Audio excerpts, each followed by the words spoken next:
Collector नगरपालिका प्रशासक गौतम सिंह कार्यालयीन समय से पहले ही नगरपालिका पहुंच गए। इस दौरान कई कर्मचारी और खुद सीएमओ नगरपालिका नहीं पहुंचे थे। कलेक्टर गौतम सिंह ने बताया कि नामांतरण की करीब 2000 फाइलें पेंडिंग हैं। करीब 500 पर मैंने हस्ताक्षर कर दिए हैं। अन्य फाइलों को भी जल्द पूरा कर लिया जाएगा। इसके अलावा कर्मचारियों के समय पर आने के संबंध में उन्होंने कहा कि कर्मचारियों को काम में कोई कोताही नहीं बरतना चाहिए, जिससे आम जनता को कोई परेशानी न हो।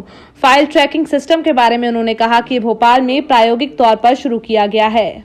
जो है आज फाइलों पे साइन किए हैं सर, क्या कहेंगे? नहीं, नामांतरण करीब 2000 के आसपास यहाँ पेंडिंग था और बहुत दिनों से स्थानीय लोगों की तरफ से, जनप्रतिनिधियों की तरफ से शिकायत थी कि नामांतरण हो नहीं रहे हैं।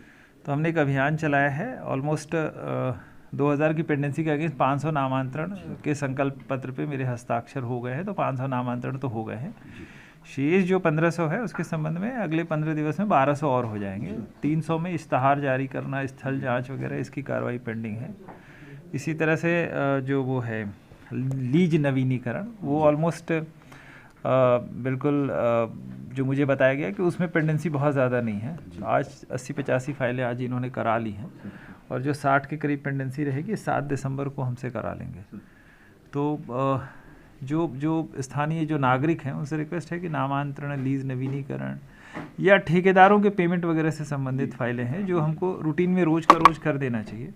उसके संबंध में हम एक स्थिति बहाल करना चाह रहे हैं कि कोई हमारी पेंडेंसी नहीं, कुछ नहीं है। जो कॉम्प्लिकेटेड फाइलें हैं जिसमें कानूनी पक्ष देखना पड़ता है, जिसमें नियम कानून पढ़ना पड़ता है या जो विवादित रहता है, उसको छोड़ के डे टू डे रोज़मर्रा की चीज़ों को मैं कोशिश कर रहा हूँ कि वो उसके लिए लोगों को नगर पालिका नहीं आना पड़े। एक शिकायत और थी सर यहाँ पे, ये भी सर आप कर्मचारियों को समय पे आने ना आने का तात्पर्य इससे है कि अगर रोज़ के रोज़ काम हो रहे हैं तो फिर निगरानी करने की ज़रूरत नहीं है।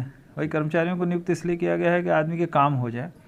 तो आप इसको उल्टे तरीके से सोचो कि अब ये खुद मेरे से बोल रहे हैं कि जैसे कुछ तो मेरी भी थी कि मेरे पास भी समय नहीं था। तो अगर ये फाइलें पूरा करके मेरी टेबल पे रख देते हैं तो फिर इनका रोल तो समाप्त हो जाता है ना। तो मैं काम के हिसाब से इनका मूल्यांकन करूँगा बजाय इसके कि वो उसमें। लेकिन ये है कि हाँ, कोई नागरिक अपना आवेदन देने या किसी काम से नगर पालिका आता है तो कार्यालय में सबको उपस्थित मिलना चाहिए। तो ये सबका दायित्व है कि वहाँ उपस्थित रहे ताकि लोगों को दिन प्रतिदिन की समस्याओं का कोई सामना ना करना पड़े। तो वो इंश्योर हो जाएगा। मैं इस तरह का सिस्टम डेवलप कर रहा हूँ कि सब लोग आपको मिलेंगे समय पर। सर बीच में लास्ट ईयर पूर्व में फाइल ट्रैकिंग सिस्टम जो है बहुत सारे ऑफिस में भोपाल में भी शुरू हुआ था और मुझे लगता है कि वो अभी प्रायोगिक स्तर पे ही चल रहा है। और मैं तो ये कह रहा हूँ ना कि आदमी अगर किसी का काम पेंडिंग है तो सीधे आए, करा के ले जाए। और अगर ऐसा समझ में आता है कि किसी का जानबूझ के रोका गया है किसी स्वार्थ की वजह से, किसी दुर्भावनापूर्वक, तो मैं कार्रवाई करूँगा, इसकी गारंटी लेता हूँ। Thank you.